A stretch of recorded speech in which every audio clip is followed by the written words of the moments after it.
Hey guys, this is Tauna. Today we're going to be going over my top 10 Commander Precons, updated for Duskmourn, September 2024. I can't believe this is probably the last update for the year.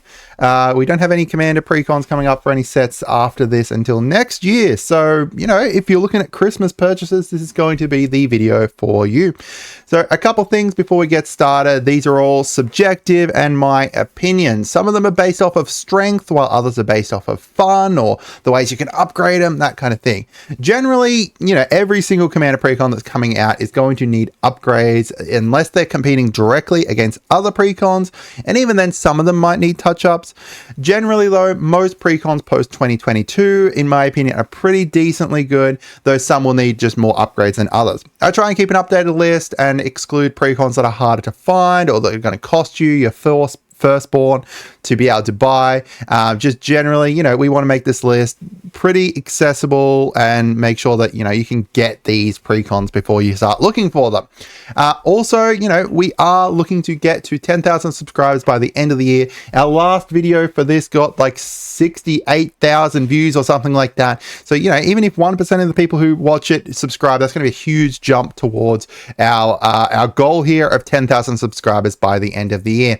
And if you are looking to purchase them or any kind of, Magic the Gathering stuff, I'm going to put the link to the TCG player down below. So that way you guys can go there, you can support the channel, pick up the cheapest cards, pick up these Precons, whatever you are looking for. So starting off with Blame Game. So this is based around making your friends kind of hit each other. So you're going to be goading goading other people's stuff, making it so that they're forced to attack and forced to attack each other, but not just forcing them to either, just giving them value if they do. Stuff like, if they attack an opponent, then you and them get to draw a card kind of stuff. It does have some actual win cons as well for goading decks, which is great and harder to find, and some amazing reprints, as well as just some generally very, very strong cards. Trouble in Pairs was first printed in here, and despite the kind of controversy around the art with it, it is an absolutely bonkers card.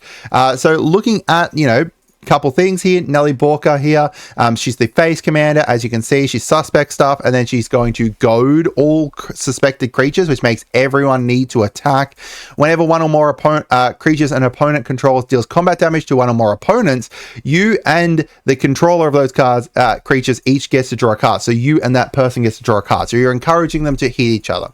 We've also got Trouble in Pairs, making it so that 1, people can't take extra turns, which is really good. And then 2, whenever an opponent attacks you with 2 or more creatures, draws their second card each turn, or casts their second spell each turn, you draw a card. So you get benefits off your opponents being able to do stuff with that too. All right. Next, we've got the Family Matters one. So this is making use of the offspring mechanic to create a lot of little dudes. Essentially, when you play a card, thanks to the face commander, you're going to be able to pay 2 extra and then create a little version of them, a 1/1 version of them. So a lot of strong ETB stuff, because you're essentially cloning all of your creatures. Like anything that's like, when it enters the battlefield, do this. You get to do a lot of great stuff with that. It's a very, very go wide deck, but it also has a relatively simple game plan, which is just create a lot of value. An insane amount of ways that you can upgrade it as well, whether you want to go just, strong towards making lots of little dudes, or whether you want to kind of make it so that it's a certain kind of tribal, so just do it with humans or something. You could do so many cool things with that.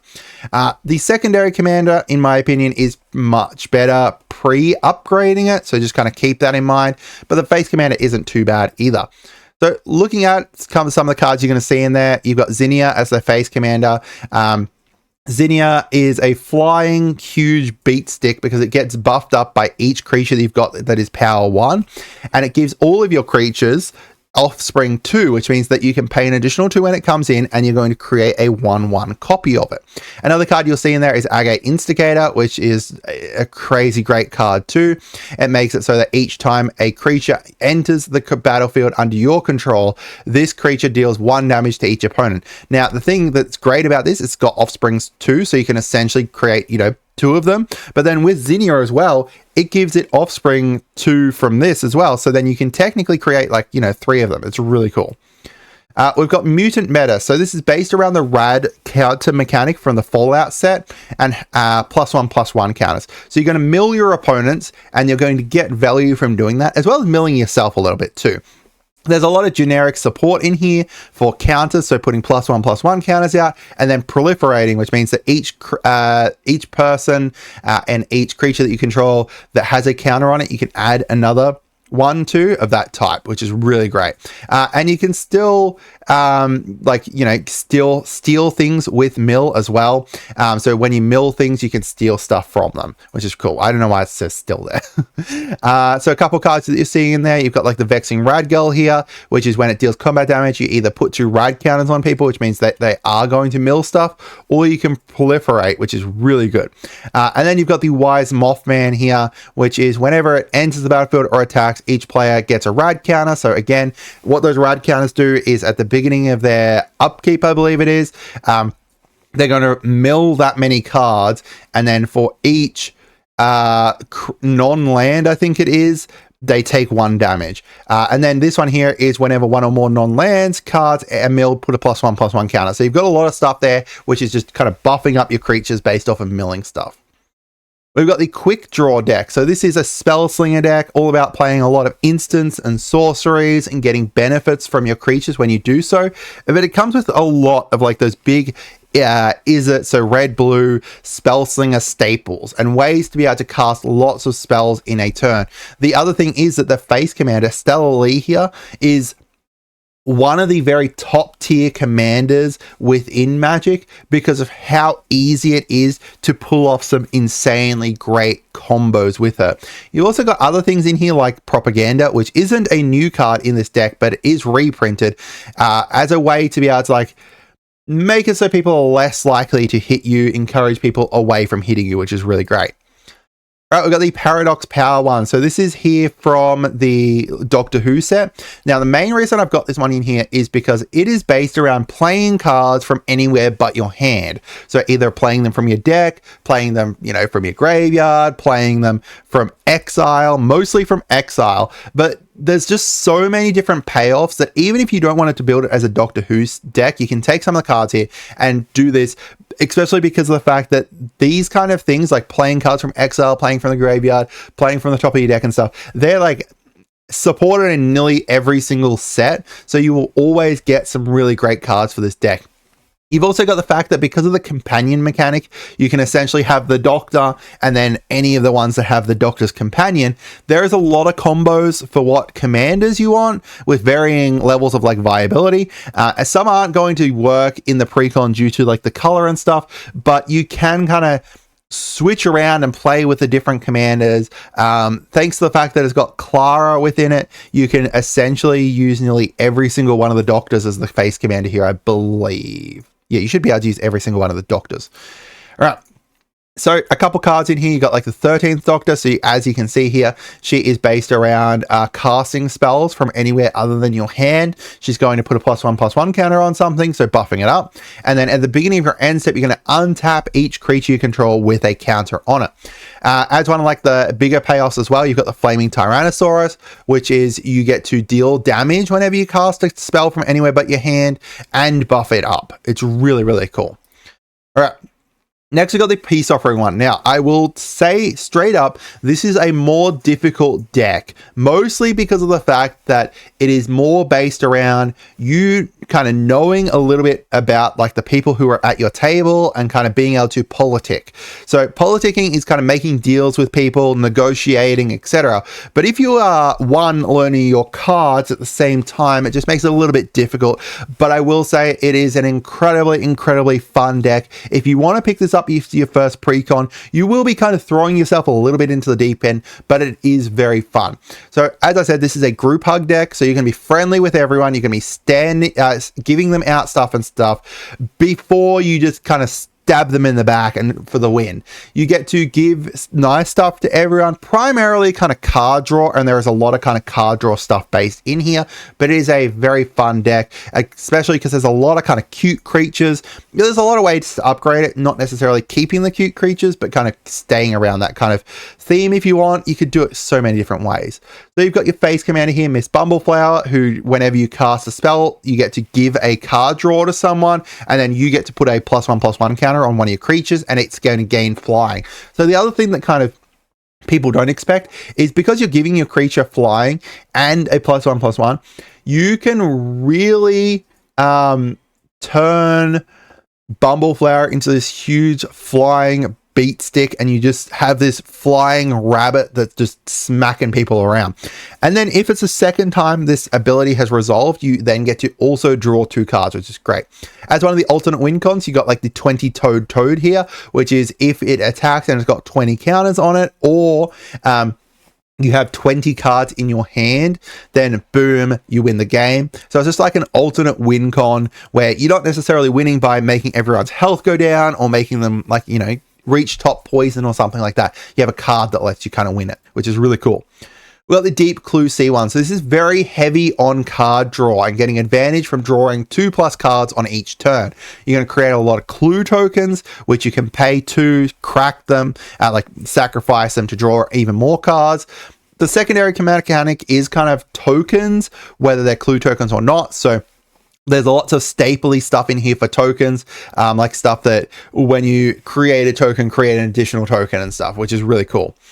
So a couple of different cards in here, like you've got Morska here, who's your face commander. You have no maximum hand size. At the beginning of your upkeep, you get to investigate, which is creating that clue token I talked about. And then whenever you draw your second card each turn, you're going to put 2 +1/+1 counters onto Morska. And it's a lot of stuff that's like benefiting from you having a lot of like cards in your hand or drawing additional cards and stuff. As one of the other ones, Coma was reprinted within this deck, and what I was talking about, like the creating creatures, creating tokens, this is like a big example of that. You can use those tokens to tap something or give it indestructible. It's a really cool card.